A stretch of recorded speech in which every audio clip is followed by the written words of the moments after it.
kasih dalam anugerah Tuhan kita Yesus Kristus, Bapak, Ibu, Opa, Oma, saudara, adik-adik, anak-anak sekalian. Hari ini saya senang sekali akan bersama-sama dengan Bapak Ibu sekalian merenungkan firman Tuhan dalam program Sapaan Gembala GKI 5 hari Selasa tanggal 18 Juli 2023.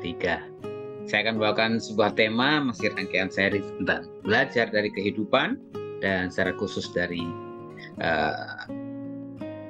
binatang-binatang di alam sekitar kita. Mari sebelumnya kita berdoa. Terima kasih Tuhan, kami menyediakan waktu untuk bersama membaca merenungkan firman Tuhan. Berkuasalah atas diri kami dengan kuat kuasa Roh Kudus-Mu untuk kami boleh pengertian apa yang menjadi kehendak Tuhan untuk kami hidupi dalam perjalanan iman kami. Dalam Kristus kami berdoa. Amin. Ya, Bapak sekalian, firman Tuhan saya pilihkan dari kitab 2 Korintus pasalnya yang ke-12 ayat 9 dan 10. Demikian firman Tuhan. Tetapi jawab Tuhan kepadaku, cukuplah kasih karuniaku bagimu, sebab justru dalam kelemahanlah kuasaku menjadi sempurna. Sebab itu terlebih suka aku bermegah atas kelemahanku, supaya kuasa Kristus turun menaungi aku. Karena itu aku senang dan rela di dalam kelemahan, di dalam siksaan, di dalam kesukaran, di dalam penganiayaan dan kesesakan oleh karena Kristus. Sebab jika aku lemah, maka aku kuat. Bapak sekalian, tema hari ini, kupu-kupu yang tak bisa terbang. Kita tahu proses untuk menjadi kupu-kupu yang indah, yang bisa terbang itu ternyata berangkat dari sebuah telur. Telur yang terus bertumbuh menjadi ulat yang menjadi kepompong dan kupu-kupu.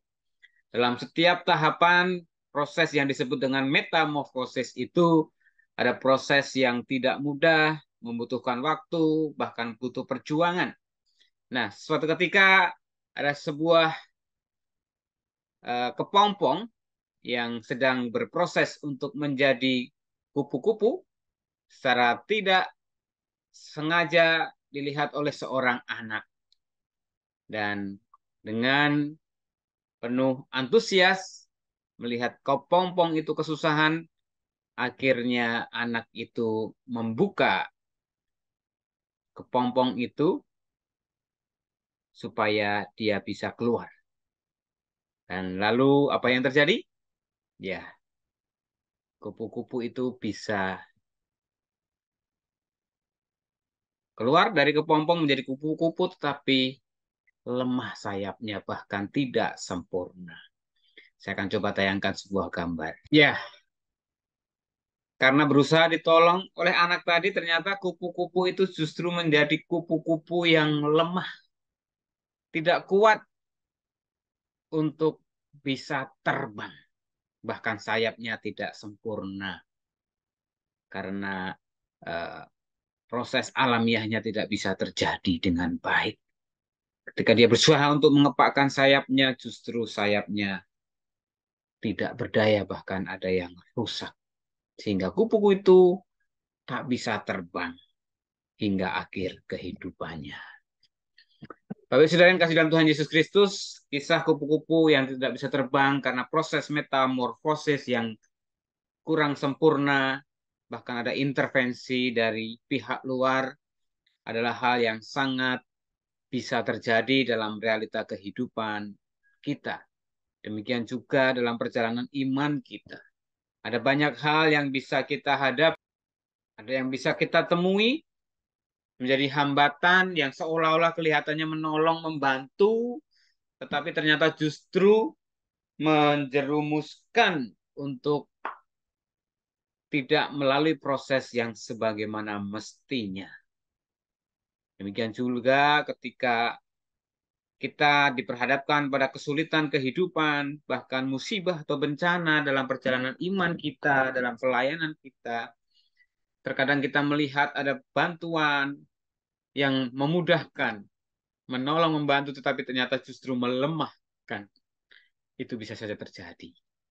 Tapi tidak sedikit mereka yang menghadapi kesulitan, kendala, hambatan, tantangan, tetapi ketika mereka terus mengandalkan Tuhan, setia teguh, maka dia beroleh kekuatan dari Tuhan untuk tetap setia bahkan terus berkarya bagi Tuhan. Pembacaan kita dari 2 Korintus pasal 12 ayat 9 dan 10 itu merupakan kesaksian dari Paulus ketika bagaimana dia mengalami apa yang disebut sebagai duri dalam daging yang membuat dia mengalami kesulitan di dalam pelayanan, mengalami dia hambatan, tetapi ternyata itu menjadi sesuatu yang justru dipakai oleh Tuhan menyatakan kuasanya. Paulus mengatakan bahwa itu seperti iblis yang menggocoh, tetapi ternyata itu sebuah pengingat bagi Paulus supaya dia tidak menyombongkan diri, tidak meninggikan dirinya. Justru ketika dia disadarkan ada sesuatu yang tidak bisa hilang, yang mengganggu, menghambatnya, membuat dia justru semakin bergantung, berserah kepada Tuhan. Paulus berdoa 3 kali supaya duri dalam daging itu hilang. Ketika Paulus menyadari setelah dia berseru selama 3 kali, sebanyak 3 kali, supaya utusan iblis itu mundur, tetapi justru akhirnya Paulus menyadari Tuhan memakai itu untuk mengingatkan Paulus supaya tidak meninggikan diri dan lebih bergantung kepada Tuhan.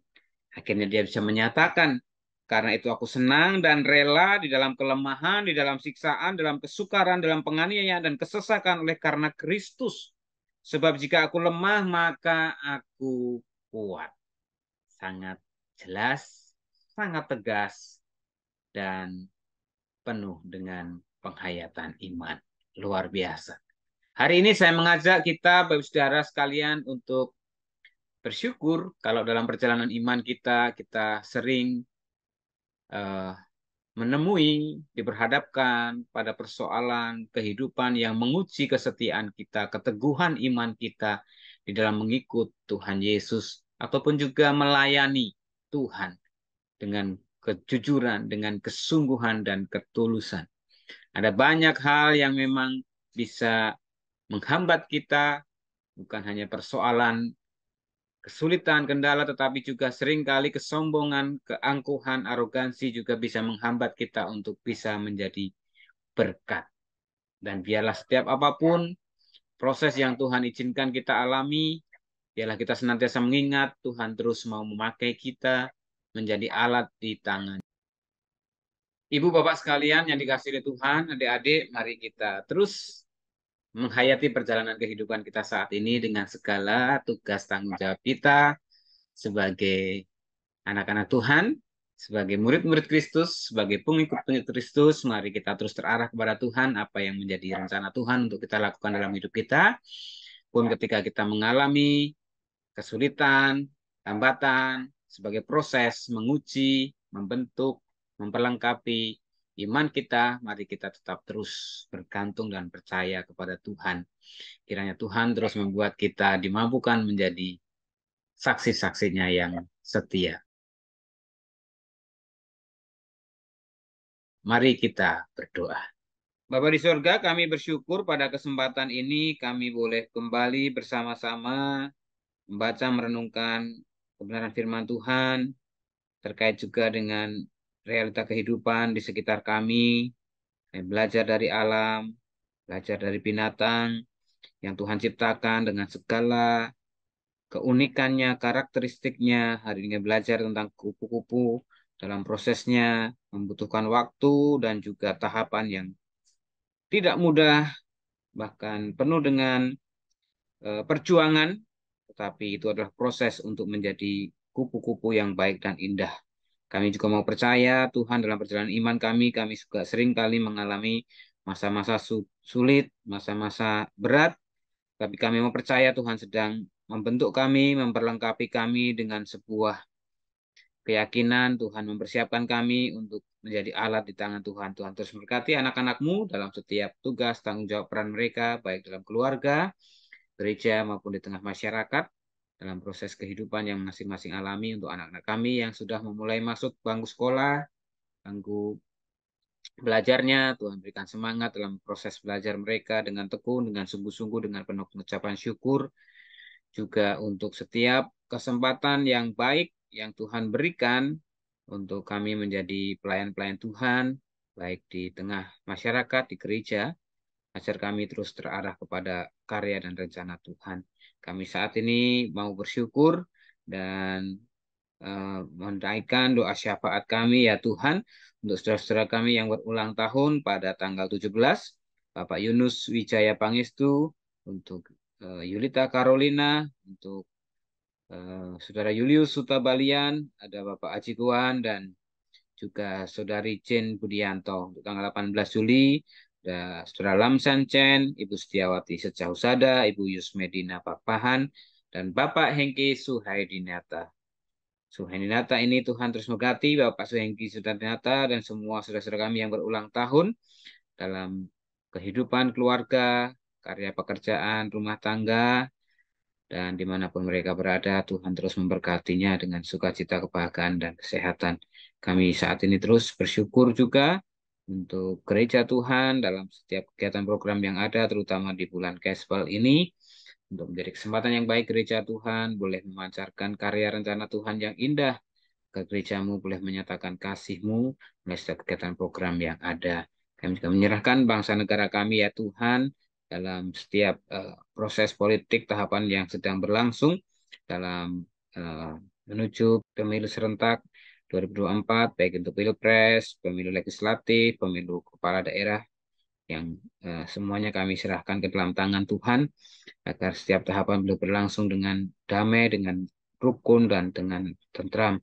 Kami juga menyerahkan Presiden kami Joko Widodo dalam setiap tugas tanggung jawabnya. Tuhan berikan hikmat, bijaksana, kemampuan, dan kesehatan yang utama, agar dimampukan mengemban tugasnya dengan segenap jajarannya. Terima kasih Bapak, kami serahkan kehidupan kami ke dalam tangan-Mu. Kiranya kasih setialah Bapa, kasih karena Tuhan Yesus Kristus dan menyertai Roh Kudus senantiasa menuntun memimpin langkah kehidupan anak-anak-Mu, kami semua dari sekarang sampai selama-lamanya. Doa ini kami alaskan dengan doa yang telah Tuhan ajarkan kepada kami. Bapa kami yang di sorga, dikuduskanlah nama-Mu, datanglah kerajaan-Mu, jadilah kehendak-Mu di bumi seperti di sorga. Berikanlah kami pada hari ini makanan kami yang secukupnya, dan ampunilah kami akan kesalahan kami seperti kami juga mengampuni orang yang bersalah kepada kami. Dan jangan bawa kami ke dalam pencobaan, tapi lepaskan kami daripada yang jahat, karena Engkaulah yang punya kerajaan dan kuasa dan kemuliaan sampai selama-lamanya. Amin.